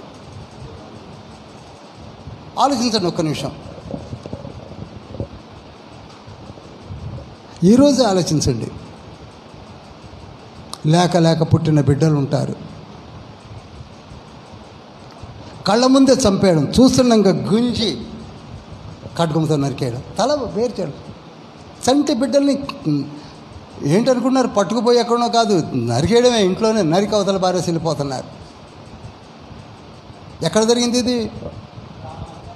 చూడండి, 16-17 చదువుతారా? ఆ జ్ఞానులు తను అపహసించడాన్ని హేరోదు గ్రహించి బహు ఆగ్రహము తెచ్చుకొని తాను జ్ఞానుల వలన వివరముగా తెలుసుకున్న కాలమును బట్టి బేత్లెహేములోను దాని సకల ప్రాంతములలోనూ 2 సంవత్సరములు మొదలుకొని తక్కువ వయస్సు గల మగపిల్లలను అందరినీ వధించెను. అందువలన చాలండి, వర్డ్ చూడండి, వధించెను. ఎత్తుకుపోవడం కాదు, వధించెను. నాకు మనమళ్ళు మనవరాళ్ళే కనపడుతుంటారు. వధించడం ఏంటండి? అక్కడ ఒక మాట ఉంది, రామాలో అంగలార్పు వినబడెను, ఏడుపును మహారోదన ధ్వనియు కలిగెను. రాహేలు తన పిల్లల విషయమై ఏడ్చుచు వారు లేనందున ఓదార్పు పొందనొల్లకై ఉండెను అని ప్రవక్త అయిన ఇర్మియా ద్వారా చెప్పబడిన వాక్యం నెరవేరెను. ప్రతి మాటని స్ట్రెస్ చేసి రాస్తున్నాడు. ప్రతి మాట ప్రాఫెసీస్ని యాజ్ ఇట్ ఈజ్గా రికార్డ్ చేస్తూ వస్తున్నాడు. మొత్తం మనలాగా చదవట్లా. ప్రతి మాటను. ఇది ఇర్మియా గ్రంథము 31వ అధ్యాయము 15వ వచనంలో ఉంది. యెహోవా ఇలాగు సెలవిచ్చుచున్నాడు, ఆలకించుడి. రామాలో అంగలార్పును మహారోదన ధ్వనియు వినబడుచున్నవి. రాహేలు తన పిల్లలను గూర్చి ఏడ్చుచున్నది. చాలండి. అసలు నేను ఇది చదివిన రోజుల్లో చాలా నెలలు నేను ప్రార్థన చేశాను. నేను అంత స్కిప్ చేయలేదు లేఖనాన్ని. ఇప్పుడు కాదండి, నేను చదివిన రోజుల్లోనే. రాహేలు మధ్య ఆసియా ప్రాంతంలో, మెసిపటోనియా ప్రాంతంలో, పెద్దనరామ ప్రాంతంలో ఉన్నటువంటి ఒక స్త్రీ. ఇది బెత్లెహేము రామ ప్రాంతములలో ఉన్నటువంటి యెరూషలేములో ఉన్న ప్రాంతం ఇది. ఇక్కడ వధ జరిగిన తల్లుల యొక్క మూలుగులు, ఏడ్పులు, పిల్లలు కొరకే ఏడ్చిన రాహేలుతో ఎందుకు పోల్చవలసి వచ్చిందో చూడండి. అది ఇర్మియా రాస్తున్నాడు. అనగా పిల్లలు లేకపోవుట, తన గర్భము పండకపోవుట తట్టుకోలేకపోతుంది స్త్రీ. పిల్లలు ఉండి కాదండి, పిల్లలు లేక, మీకు బాగా గుర్తుంటే ఆదికాండం 30:1-2 యాకోబు గల్లా పట్టుకుంటుంది, నాకు నువ్వు పిల్లల్ని ఇస్తావా ఇవ్వవా అని. కనుక పిల్లల కొరకై ఏడ్చిన ఏడుపు రాహేలుదో వివరించలేమండి. ఒకవైపు అక్క లేయా, అన్నం ఉండదు, ఏముండదు, ఆమెకేమో 6+1 పుడితే నాకు ఏమీ లేదు. అరే మాకు దాసీలు కూడా ఉన్నారు, జిల్పా బిల్హాలు, ఒక్కొక్కరికి 2 పిల్లలు పుడితే నాకు ఏమీ లేదు, నా బ్రతికేమిటని ఏడుస్తుంది. అర్థమవుతుందండి? పిల్లలు లేని వాళ్ళకి తెలుస్తుంది ఆ ప్రాబ్లం ఏంటో. సేమ్ జాకబ్ 4 భార్యలు ఉంటే 3 ఉండి ఒకరికి లేకపోవడంలో మామూలు ఏడుపు ఏడవట్ల ఆవిడ. చేయవలసినవన్నీ చేసినప్పటికీ సంతానం లేదు. చివరికి ఇంకొక మాట చెప్తాను. దేవుడు కనకరించి ఆమెకి ఇచ్చినటువంటి గర్భఫలములో మొట్టమొదటి పుట్టింది ఎవరండి? యోసేపు. యోసేపేగా పుట్టింది, తర్వాత బెన్యామీను కనలేకనే ఆవిడ ఆ రామ ప్రాంతంలో చనిపోయింది. ఎక్కువ డీటెయిల్డ్గా వెళ్ళను. ఆదికాండం 35:20 ఉంటుంది. అక్కడ ప్రసవ దినములు వచ్చినప్పుడు ప్రసవించలేక కుమారుని కని బెనోని అని పేరు పెట్టి చచ్చిపోద్ది. ఏ పిల్లల కొరకై ఏడ్చిందో ఆ పిల్లల కొరకే చివరికి తన తనువును కూడా చాలించుకుంది. ఎవరు? రాహేలు. ఆవిడ ఏడుపు ఎంతగా ఉన్నదో అంతటి గొల్లు పిల్లలు పోగొట్టుకున్న వారు ఏడ్చారు అని చెప్పడానికి రికార్డ్ చేయించినటువంటి మాటే రామాలో అంగలార్పులు వినపడ్డాయి. కన్న తల్లులకు తెలుస్తుంది కడుపు కోత. తన కళ్ళ ముందు 2 సంవత్సరాల పిల్లలు, మగ పిల్లలు చనిపోతుంటే. దీని మీద నేను చాలా కాలం ప్రార్థన చేసినప్పుడు తండ్రి నాకు ఇచ్చిన రెవల్యూషన్స్ మీకు చెప్తున్నాను. నమ్మితే నమ్మండి, లేకపోతే వదిలేయండి. కానీ నాకు తెలిసిన విషయాలు చెప్తున్నాను. 27 ఏళ్ల నా పరిశుద్ధ బైబిల్ పఠన ప్రార్థన తండ్రి ఇచ్చిన కృపా వరములో నుండి కొన్ని చెప్తున్నాను. నమ్మితే నమ్మండి, లేకపోతే వదిలేయండి. అదేమిటనగా, ఒక లోకరక్షకుడు పుట్టినప్పుడు ఇంతమంది చనిపోవడం ఏమిటి? ఎప్పుడైనా ప్రశ్నించుకుంటే నేను ప్రశ్నించుకున్నా. He is not ordinary man. ఎవరో మామూలుగా మనిషి పుట్టినట్టు పుట్టడం కాదు. లోకరక్షకుడు తన ప్రజల కొరకై తానే వచ్చి రక్షణనిస్తాడని 21:21 చెప్పినటువంటి మత్తయి ఇక్కడికి వచ్చేసరికి తానే చనిపోవడం, అంటే తన కొరకు చనిపోవడం, తాను కాదు తన కొరకు చనిపోవడం. చెప్పండి ఎలా ఉంటుంది?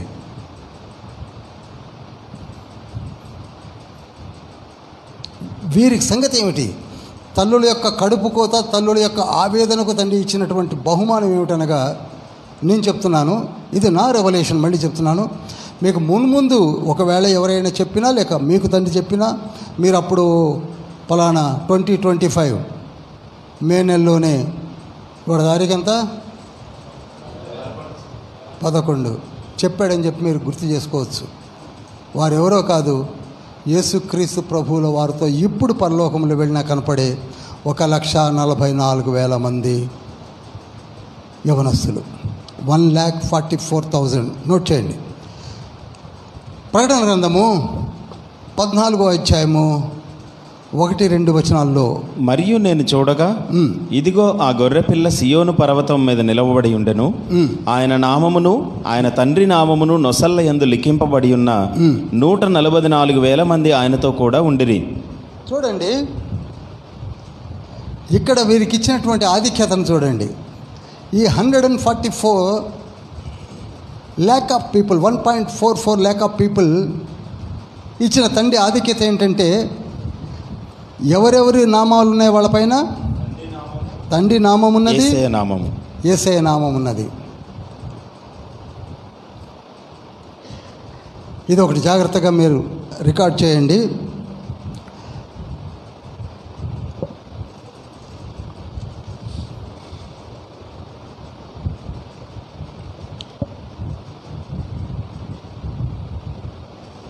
3వ వచనం చదువుతున్నాను. వారు సింహాసనం ఎదుటను ఆ 4 జీవుల ఎదుటను పెద్దల ఎదుటను ఒక కొత్త కీర్తన పాడుచున్నారు అని ఉన్నది. పాడుచుండేది వారు అని ఉండాలి. సరే, అది అప్పుడు చెప్తానులే. వీరి డ్యూటీ ఏమిటంటే వీరిని పరలోకములోనికి, దేవదూతల లోకములోనికి తీసుకోవడం జరిగింది. ఎందుకనగా ఎవరి కొరకు చనిపోయారు వీళ్ళు? ప్రభువు కొరకు, యేసయ్య కొరకు. యేసయ్య కొరకు. కేవలం యేసయ్య నామములో చనిపోయిన వారు. వారు చనిపోయింది యేసయ్య అనుకొని చంపారు. హేరోదు ఇచ్చిన ఇన్స్ట్రక్షన్స్ కూడా అదే.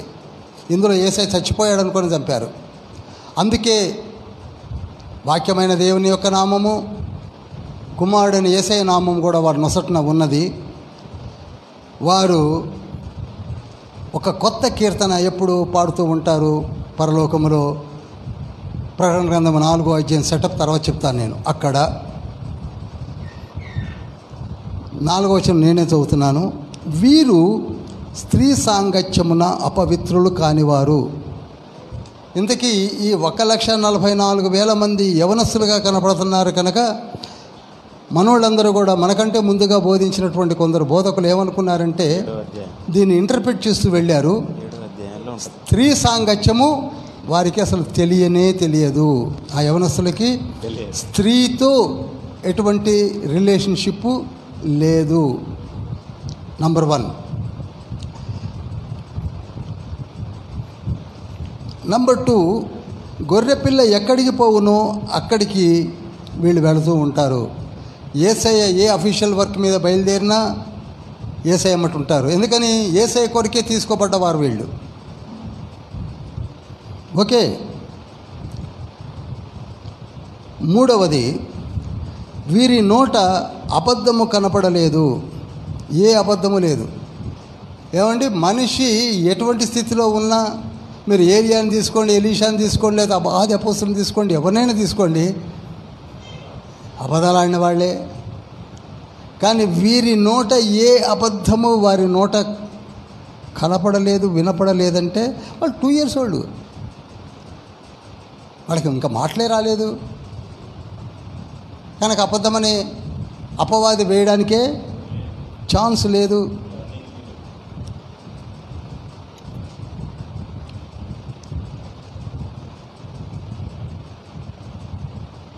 వీరు దేవుని కొరకు, 4వ వచనం చదువుతున్నాను, వీరు దేవుని కొరకు, గొర్రె పిల్ల కొరకు ప్రథమ ఫలముగా ఉండుటకై మనుషులలో నుండి కొనబడిన వారు. హల్లెలూయా. అందరం చదువుదామా ఒకసారి పెద్దగా? వీరు దేవుని కొరకు, గొర్రె పిల్ల కొరకు ప్రథమ ఫలముగా ఉండుటకై మనుషులలో నుండి కొనబడిన వారు. వీరి నోట ఏ అబద్ధము కనపడలేదు. వీరు అనింద్యులు. అనింద్యులు అనగా ఏ నింద వెయ్యలేము. ఏ నింద ఎప్పుడు వెయ్యలేమంటే పసిపిల్లలకే వెయ్యలేము. అంతే కదండి.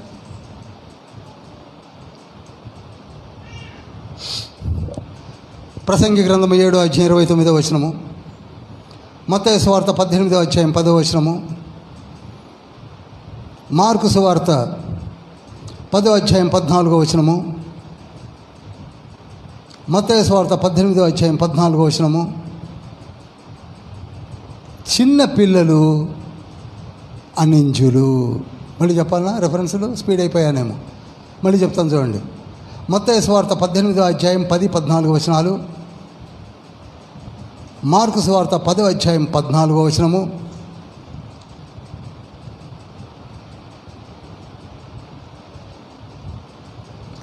ప్రసంగి గ్రంథం 7వ అధ్యాయం 29వ వచనము. వీరు అనించులు. తండ్రి ఎవరిని కూడా వదిలివేయడండి. అరే, చిన్న పని చేస్తేనే మనకు ఒక ప్రామిస్ చేసి పరలోక రాజ్యములో మనకి ఒక స్థానాన్ని ఏర్పరిస్తే, తన పేరట చంపబడిన బిడ్డలను ఇప్పుడు ఎక్కడుంచాడు అనుకుంటున్నారు చెప్పండి? ఇప్పుడు చాలామంది నన్ను వీక్షిస్తున్న వారు కూడా నవ్వుకుంటే నవ్వుకోవచ్చు. I don't mind. పని ఎవరైనా ఉంటే నా నంబర్ ఉంది, ఫోన్ చేయండి. నాకు వేరే ఏదైనా ఉంటే అడగండి, నేను చెప్తాను, మాట్లాడతాను. నాకు కూడా నా డౌట్స్ కూడా అడుగుతాను. లేదు మన సంఘాల్లోంచి తీసుకోవడానికి అందులో ఒక్కటి కూడా మనకు వర్తించదు. ఏ సంఘమన్నా తీసుకోండి, ఒక్కటి కూడా వర్తించదు. ఎందుకనగా ఏ ఒక్కడు కూడా పాపి కాకుండా లేడని మార్కు సువార్తలో యేసయ్య చెప్పాడు కదా. కనుక వీరెవరండి? అర్థమైందండి?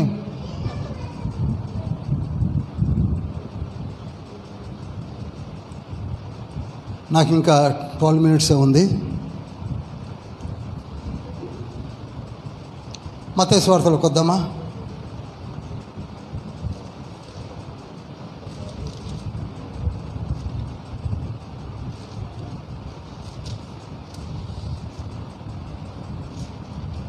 సరే, ఎప్పుడైతే ఈ వధ జరిగిందో ఆ తర్వాత కాలక్రమేణా కాలము జరిగిన తర్వాత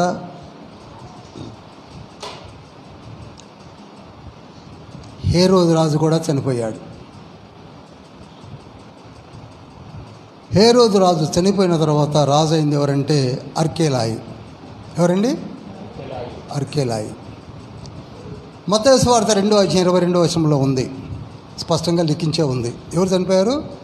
హేరోదు. అంతపై హేరోదు చనిపోయిన తర్వాత రాజు అయింది ఎవరు? అర్కెలాయు. ఇంతకీ అర్కేలాయి ఎవరి కుమారుడు? ఎవరైనా చేయలే చెప్పగలరా? మన స్టూడెంట్స్ కాదు, ఓల్డ్ స్టూడెంట్స్ కాదు. అంతపై హేరోదుకి 5 భార్యలు. 5 భార్యలలో ఎన్నో భార్య కుమారుడు అర్కేలాయి. కాపీ కొట్టా? 4వ భార్య అయిన మల్తాకే యొక్క పెద్ద కుమారుడు అర్కేలాయి. చదవండి, ఒకసారి చదవండి, ఒక్కసారి చూడండి. ఒక్క 2 hours టైం వెచ్చించండి, వారమంతంలో దొరికిపోద్ది మీకు. ఆ అర్కేలాయి రాజయ్యాడు. ఇప్పుడు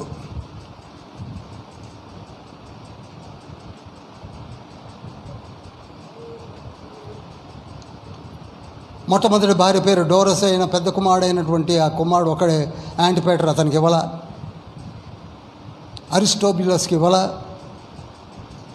మరియామ్నే 2 అయినటువంటి కుమారుడు ఫిలిప్కి ఇవ్వాల.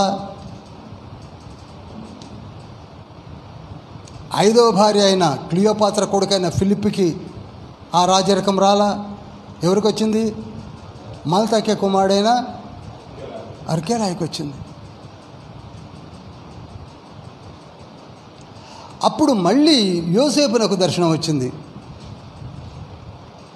మత్తయి సువార్త 2:19 ఉంటుంది.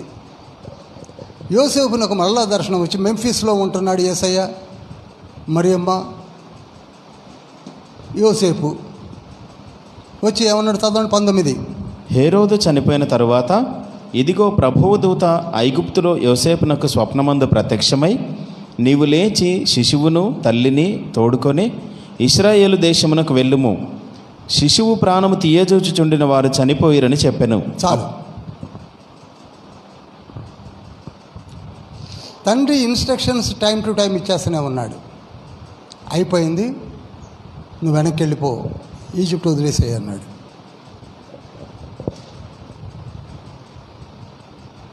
వెంటనే యోసేపు లేచాడు. అమ్మ, నాకు దర్శనం వచ్చింది, మళ్ళీ వెనక్కి వెళ్ళాలి. మళ్ళీ ఎన్ని 400 కిలోమీటర్లు బయలుదేరింది. అదే మనమైతే ఏమంటాం? ఇక్కడ బాగానే యేసయ్య పిల్లలతో ఆడుకుంటున్నాడు, కలిసిపోయాడు. ఈ అపార్ట్మెంట్ వాళ్ళు కూడా చక్కగా కలిసిపోయారు, హ్యాపీగా. యేసయ్య కూడా చక్కగా కలిసిపోయాడు. ఎందుకండి మళ్ళీ అనవసరంగా ఆర్కేలా ఎట్లాటోడో మనకెందుకు, ఇక్కడనే ఉందామందా? నో, భర్త చెప్పాడు, లేచింది, మళ్ళీ బయలుదేరారు. ఏక ఆత్మ, ఏక శరీరము, ఏక ప్రాణము అనేది ఆ రోజులలో ఉన్నదేమో. వాటిని చూసి మన కుటుంబాలు నేర్చుకోవాలని కదా. ఏదో వినేసి వెళ్ళిపోవడం కాదు క్రిస్టియన్ లైఫ్ అంటే. అడాప్ట్ చేయడం అండి జీవితంలో. మళ్ళీ వెనక్కి వచ్చారు. ఎక్కడికి వచ్చారు? ఎక్కడి నుంచి పోయారు? అక్కడికి వచ్చారు. వచ్చిన తర్వాత 23వ వచనం చదవండి. అయితే అర్కలాయు తన తండ్రి అయిన హేరోదునకు ప్రతిగా యూదయ దేశమును ఏలుచున్నాడని విని అక్కడికి వెళ్ళవెరచి స్వప్నమందు దేవుని చేత బోధింపబడిన వాడై గలిలయ ప్రాంతములకు వెళ్ళి నజరేతను ఊరికి వచ్చి అక్కడ కాపురముండెను. ఆయన నజరేయుడు అనబడునని ప్రవక్తలు చెప్పిన మాట నెరవేరునట్లు ఇలాగ జరిగెను. ఎవరా ప్రవక్త చెప్పాడంటే చాలామంది ప్రవక్తలు చెప్పారు. ఇర్మియా చెప్పాడు, హోషేయ చెప్పాడు 14వ అధ్యాయం 2వ వచనంలో. ఇర్మియా చెప్పాడు,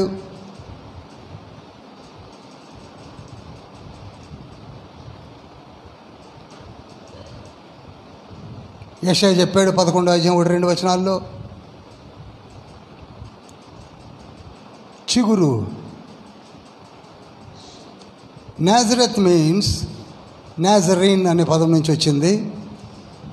చిగురు అని అర్థం. జకర్యా చెప్పాడు, 3వ అధ్యాయంలో ఉంటుంది.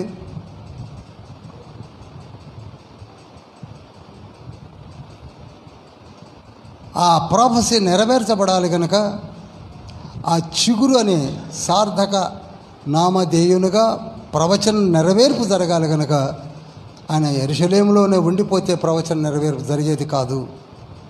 ఆ ప్రాఫెసీ నెరవేర్చబడకపోతే ప్రవచనం యొక్క ఏర్పాటు తండ్రి ఎలా జరిగించాలో అలా జరిగిస్తాడు. తానే ప్రవచింపజేశాడు, తానే నాజరేతుకి వెళ్ళిపోయాడు. చూడండి, ఇక్కడ ఎవరైతే లిఖింపజేశారో బాల యేసుగా ఉన్న ఆ యేసయ్యే లిఖింపజేశాడు. ఆ యేసయ్యే జరిగిస్తున్నాడు కార్యాలని.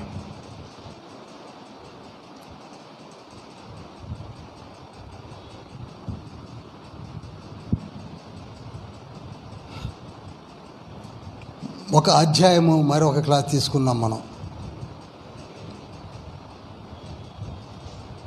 ప్రియులారా, బైబిల్ స్టడీ మీన్స్ చాలా విషయాలు తెలుసుకోవడానికి కేటాయించబడినటువంటి స్టడీ. మీరు మామూలుగా థియలాజికల్ క్లాసెస్లో ఇంత లోతులోనికి వెళ్ళి చెప్పుకోవడానికి సమయం చాలదు, సమయం కూడా చాలదు. ఎందుకనగా 3 to 3 years diploma, 4 years bachelor degree ఉంటుంది. కనుక ఇలా చెప్పుకుంటూ పోతే 4 సంవత్సరాల్లో 3 సంవత్సరాల్లో 39 పుస్తకాలే మన కాల. కనుక వాళ్ళు వెళ్ళిపోతారు. అందులో ఇంత లోతుగా వెళ్ళడానికి వీలుండదు, అంత ధ్యానించడానికి, మనము ధ్యానించడానికి కూడా సమయం ఉండదు. కానీ తండ్రి ఇక్కడ నుండి కొందరిని, మరి ముఖ్యంగా ఆన్లైన్ వ్యూవర్స్ కూడా తండ్రి ఈ విషయాలు తెలియచేయాలనే ఇంత టైం తీసుకుంటున్నాడు. అందరం లేచి నిలబడదాం.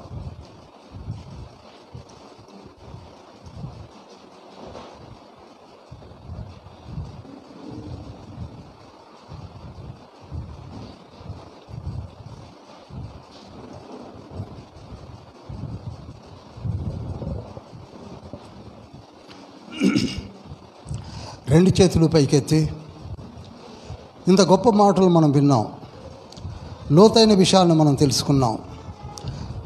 ఈ 2వ అధ్యాయంలో మరి ఒక మారు నేను మెమరైజ్ చేసి ప్రార్థన చేస్తాను. ఇక్కడ ఒక దుష్టుడైనటువంటి హేరోదు తన రాజ్యకాంక్షను అనుసరించి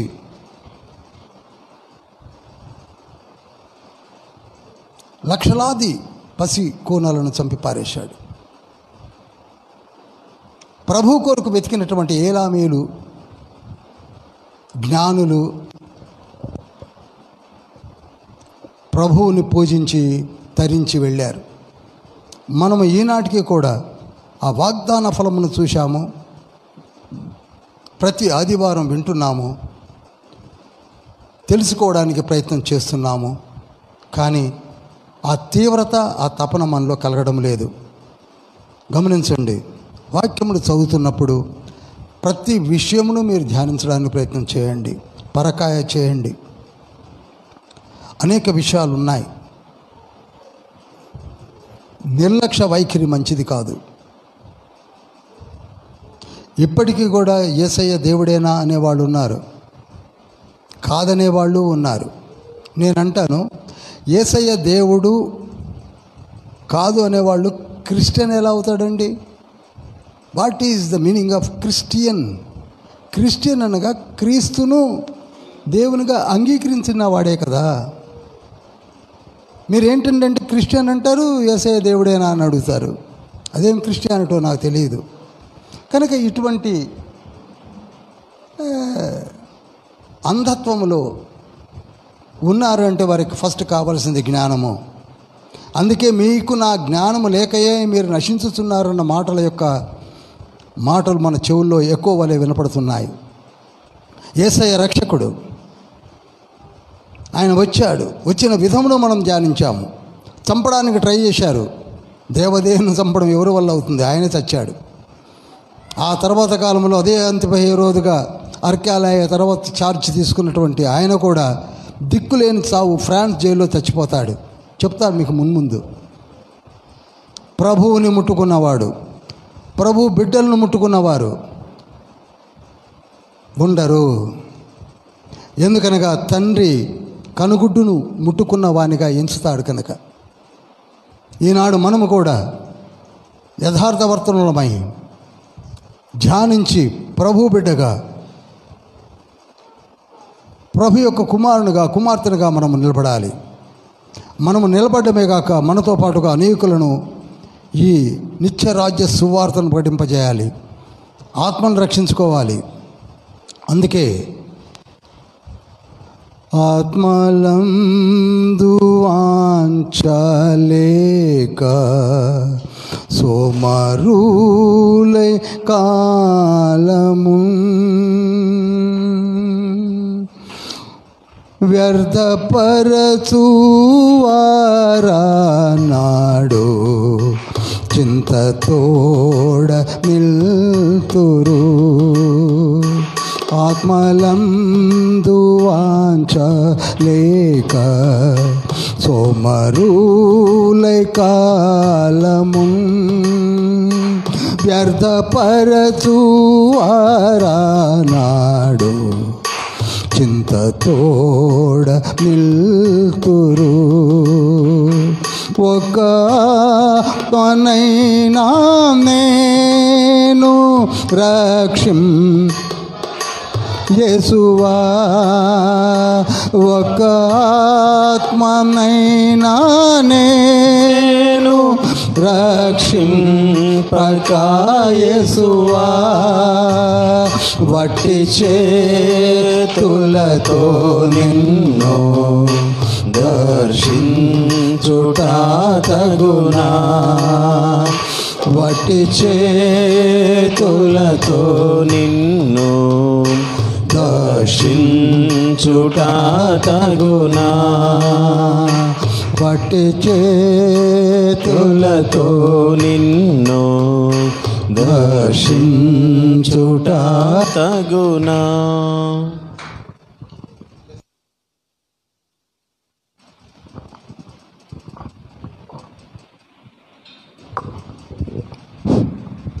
యేసయ్య,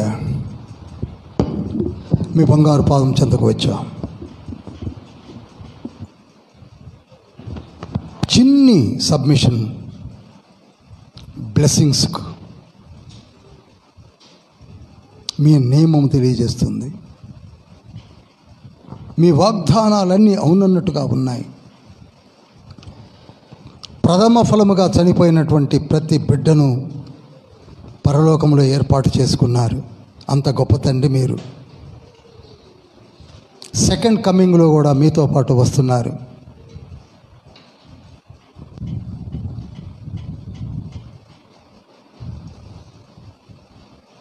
ధన్యజీవులయ్యారు. ఇప్పటికీ మీతోనే ఉన్నారు. ఎవరికి లేని ఆధిక్యతను మీరు వారికి ఇచ్చారు. మేము కూడా సమర్పణ జీవితంతో మీ బంగారు పాదం చెంత ఉన్నాం. రక్షణను పొందుకున్నాము. మీ అమూల్యమైన రక్తమును మాపై ప్రోక్షించుకున్నాము.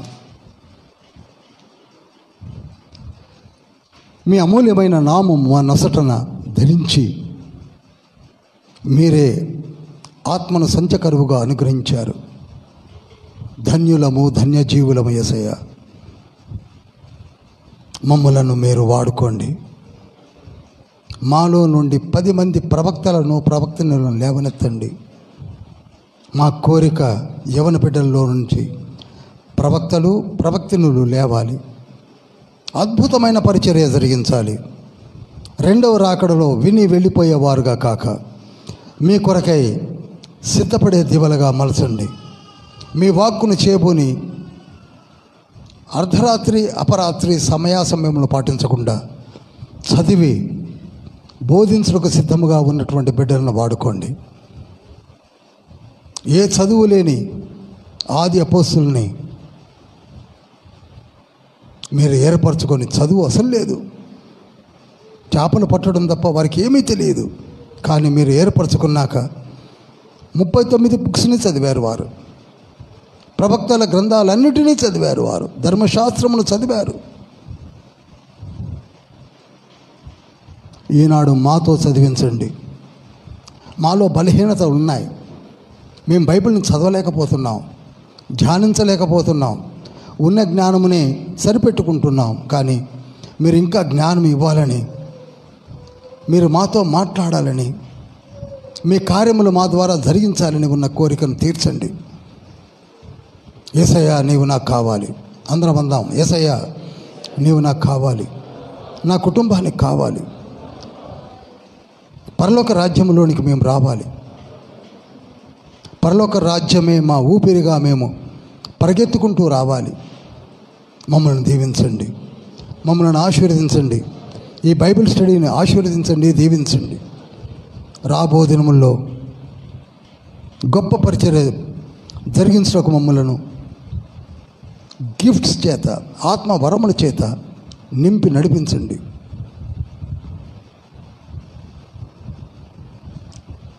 మిక్కిలి ప్రేమ కనికరం కలిగిన మహోన్నతుల, మత్తయి సువార్త 2వ పార్టుగా ధ్యానించిన 2వ అధ్యాయమును మీరు దీవించి మా హృదయాల్లో లిఖింపచేయండి.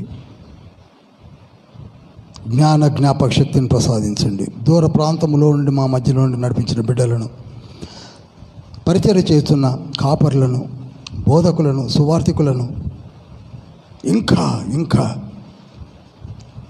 ఆన్లైన్లో వీక్షిస్తున్నటువంటి నీ బిడ్డలను గొప్ప వరముల చేత ప్రవక్తలుగా మలచండి, ప్రవక్తలుగా మలచండి. పరిచర్య మీది, బలా నమ్మకమైన మంచి దాసుడా అని పరలోకంలో మీ చేత సర్టిఫికేషన్ మేము పొందుకోవాలి. మీ బిడ్డలుగా జీవించాలి, మీ బిడ్డలుగా నడవాలి. ఈ లోక సంబంధమునకు, మాకు ఈ లోక అధికారికి మాకు ఏ సంబంధము లేదు. మేము మీ బిడ్డలము, మీ బిడ్డలము, మీ బిడ్డలము, మీ కుమారులము, మీ కుమార్తెలము. మీ కృప నిరంతరం మాపై ఉన్నది, ఉంటుంది. మీ వాగ్దానము నిలిచి ఉన్నదని ప్రార్థిస్తున్నాము. మా సంఘ కాపరిని, వారి కుటుంబమును దీవించండి.